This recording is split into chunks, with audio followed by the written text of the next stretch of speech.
Okay, and then one of our final ones that we cover is proof from experience. So how does our experience inform from our classical approach the truth of Christianity?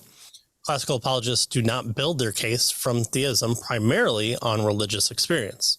However, they recognize that the Christian faith does not call people merely to believe that God exists, but rather to experience a personal relationship with God. Thus, if theism is to be defended as a more than academic theory, it is necessary to defend the fidelity and rationality of religious experience. For this reason, classical apologists take pains to argue that it is rational to believe that people can have experiences of God and that these experiences can result in immediate knowledge of God. And so, if you're talking about your miracles, if you're talking about your near-death experiences, those things can be logically based as well as evidentially based as well. Right. And so they give us an example here of Geisler again, right, in this book, Philosophy of Religion. He offers three main arguments in defense of religious experience. The first one is that religious experience is unique, right? And that it differs radically from moral or, for instance, aesthetic types of experience. So religious experience is different than other kinds of experience, moral experiences and such. So first, religious experience is unique. Right.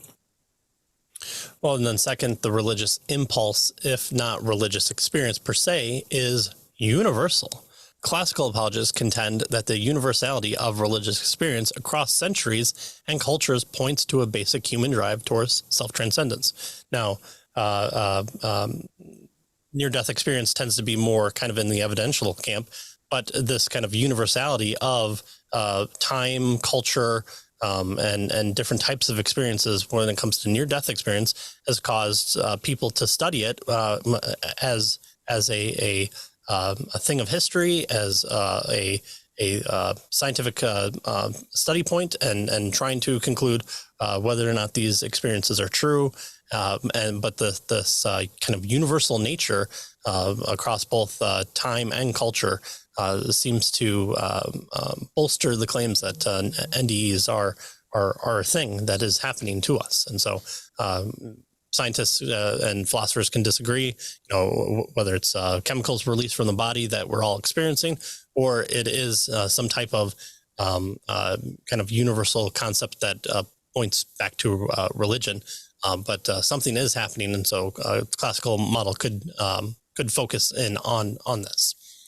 Well, classical Christians apologists affirm that to be real, this transcendental urge must be more than just a subjective progression or wish fulfillment. It must have objective and independent basis in something.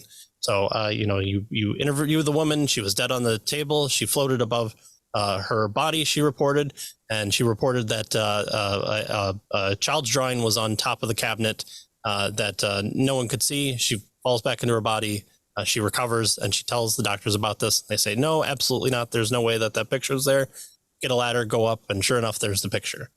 Okay, there's something objective and independent based on that. It's not just, I felt like I was floating. There's something objective there, and we do have those types of experiences recorded.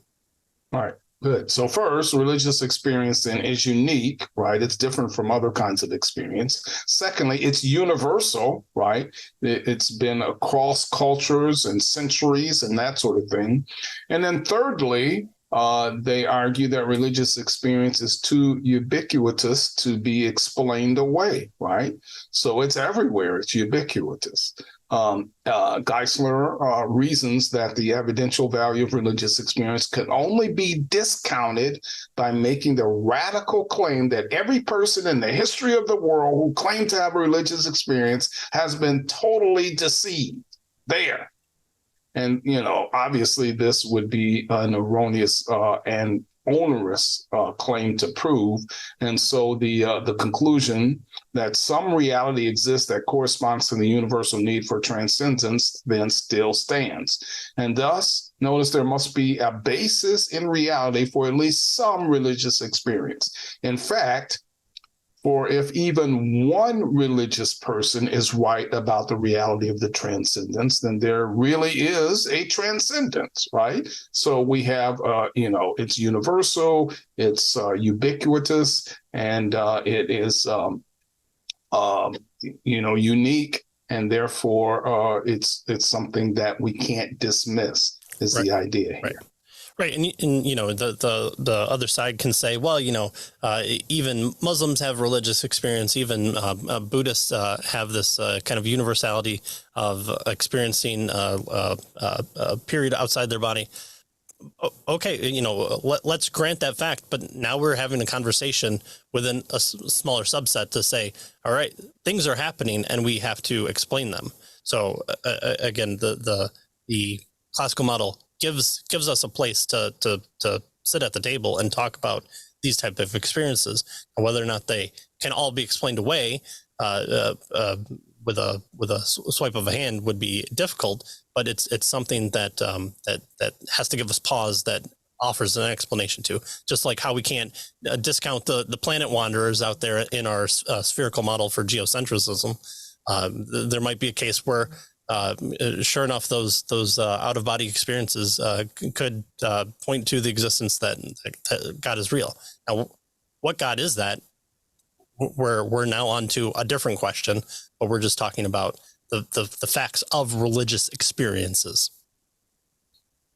All right. Well, finally, in his debate with atheists, William Lane Craig routinely ends his opening statements by affirming that human beings cannot only know about God's existence, but can also know God by experience. However, he cautions this isn't really an argument for God's existence. Rather, it is a claim that you can know that God exists wholly apart from arguments, simply by immediately experiencing him. From those who listen, God becomes an immediate reality in their lives. His purpose in citing the experience of God, then, is not to hold forth my experience as evidence to others of God's existence, but invite others to experience God. So again, if you watched Stephen, I'm gonna blank on his name, Stephen Myers on the Joe Rogan Experience, and Joe Rogan asked him about why he was a Christian personally, and Stephen Myers, who wants to talk about kind of creationism or intelligent design, routinely said that he had a personal religious experience, but wouldn't hold those experiences up to people as reasons why to believe, but they're reasons why he does believe. And so if you want to kind of see what Craig is talking about in this type of setting of not a debate, but a conversation, that was a good episode that Stephen Myers, who I always enjoy listening to, was a part of there. Yeah, good.